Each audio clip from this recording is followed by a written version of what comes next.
So how do you add a prescription? In this step, doctors can add a prescription and capture all the complaints and history of the patient in the form of a prescription as mandated by the telemedicine guidelines of Medical Council of India.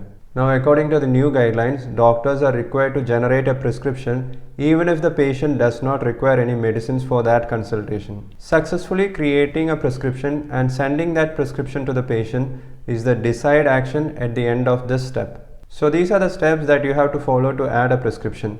Step 1, go to the consultation page. Step 2, make sure that the patient's identity is same. This can be done only after calling or chatting with the patient for one time. If identity of the patient is same, you have to press on the confirm identity button.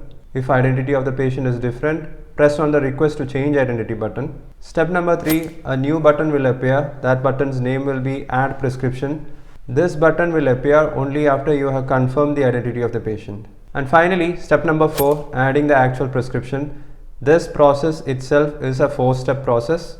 You will have to do a couple of consultations to get the knack of writing a prescription online. So coming to the first step of writing a prescription, you have to capture the chief complaints of the patient, then add the relevant points from the history, capture the examination findings, and finally provide a provisional diagnosis.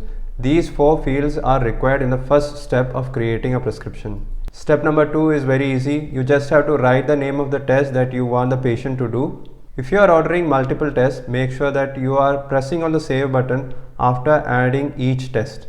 In step number 3, you just have to add the name of the medicine. Step number 3 is not mandatory. This step is required only if the patient requires any medicine. But if you are adding any medicine, all the fields should be filled. The frequency of taking the medicine, additional notes for the patient, everything has to be filled in this step. In the 4th and the final step of adding the prescription, you can add private notes and any advices that you need to share with the patient. After completing all the 4 steps, the doctor can view the prescription, edit the prescription if required, and finally share it with the patient.